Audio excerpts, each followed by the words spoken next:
Hello बच्चों, आज हम कक्षा 10वीं अध्याय 1 वास्तविक संख्या के अंतर्गत हम कुछ प्रश्नों को हल करेंगे। हमने पिछली क्लास में उसका वास्तविक संख्या के बेसिक के बारे में हमने आपको विस्तार पूर्वक बताया था। संख्याएं क्या हैं, पूर्ण संख्या, अपरिमेय संख्या, परिमेय संख्या, काल्पनिक संख्या, ये सभी संख्याओं के बारे में हमने अध्ययन किया था। उसके बाद हम इसमें कुछ महत्वपूर्ण सवाल हैं जो परीक्षा की दृष्टि से अत्यंत इम्पॉर्टेंट है। तो देखते हैं। दिया है कि प्रश्न नंबर दिया है, सिद्ध कीजिए कि √2 एक अपरिमेय संख्या है। हमको ये सिद्ध करना है कि जो √2 दिया है यह एक अपरिमेय संख्या है। तो हम इसको हल कैसे करेंगे, तो हम इसका हल देखते हैं। तो हम इसके विपरीत हम यह मान लेते हैं, यहाँ क्या दिया है कि √2 एक अपरिमेय संख्या है। तो हम इसके विपरीत यह मान लेते हैं कि माना √2 एक परिमेय संख्या है ना।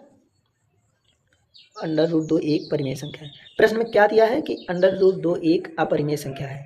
तो हम इसको हल करने के लिए ये मानते हैं कि माना √2 एक परिमेय संख्या है ना। तो परिमेय संख्या है तो हम ऐसे लिखेंगे √2 बराबर a/v।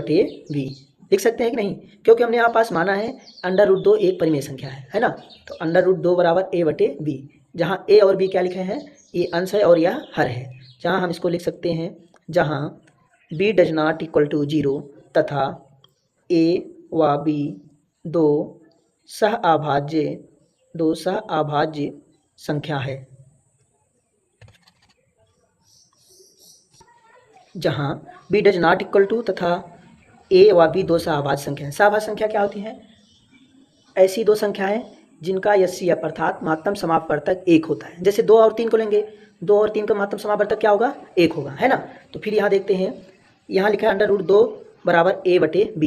तो हम इसका पक्षांतरण करेंगे, तो यहाँ पास √2 लिखा है, हम b का पक्षांतरण करेंगे तो √2b हो जाएगा, यहाँ पास a। पक्षांतरण कैसे होता है, यदि कोई संख्या भाग में दिया रहता है तो उसका हम पक्षांतरण करते हैं, तो जो भाग में दिया रहता है तो वह गुणा में हो जाता है, अगर जो गुणा में दिया रहेगा तो भाग में हो जाता है उसका पक्षांतरण। समझ गए, ठीक है ना।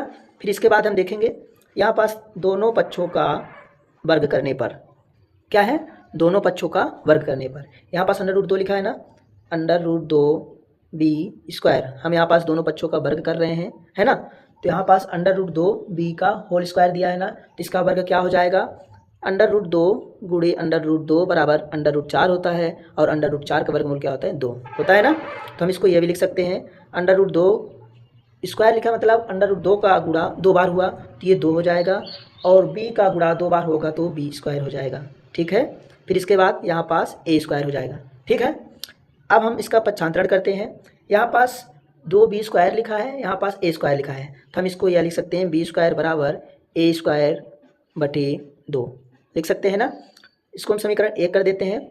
इससे यह पता चलता है, ये जो लिखा है a²/2, इससे यह पता चलता है कि a² जो है यह 2 से विभाजित हो जाता है ना।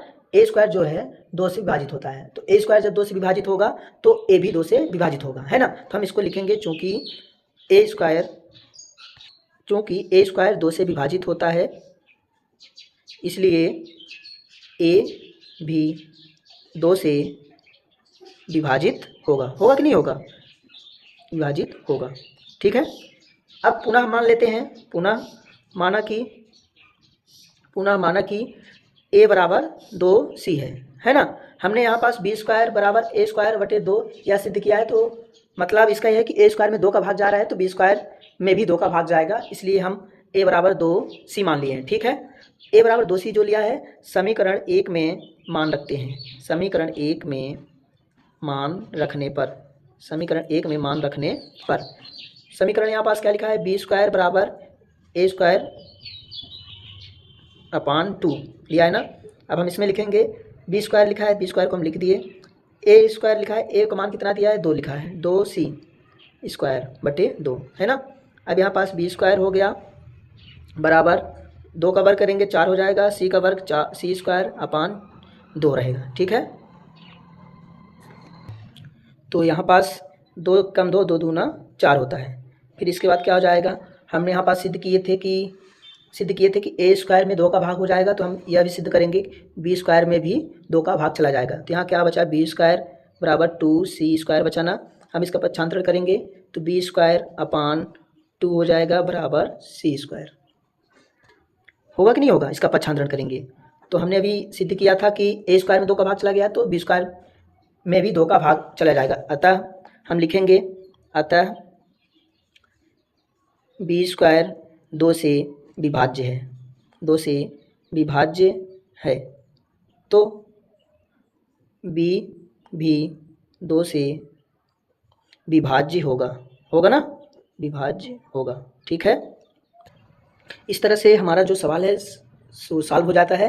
अतः हमको लास्ट में लिखना है कि जो हमने माना था कि √2 एक परिमेय संख्या है, तो ये हमारी कल्पना असत्य है। हम लिखेंगे अतः हमारी कल्पना असत्य। तो हमने जो माना था कि √2 परिमेय संख्या है, तो ये हमारी कल्पना जो है असत्य है, क्योंकि यहाँ विरोधाभास उत्पन्न हो रहा है। अतः हम कह सकते हैं कि √2 अपरिमेय संख्या है। तो आशा है कि आप लोग को समझ में आया होगा, और यह सवाल जो दिया है परीक्षा की दृष्टि से बहुत ही महत्वपूर्ण है। तो आप लोग इसको अच्छे से पढ़िएगा। जहाँ जिसको समझ में ना आएगा तो कमेंट में आप लोग लिखकर कमेंट कर सकते हैं। ठीक है, धन्यवाद। और ऐसी सवाल को आप लोग बार बार उसको पढ़ें, उसको रिपीट करें, प्रैक्टिस करें। एक बार नहीं हो सकता तो 2 बार करें। धन्यवाद।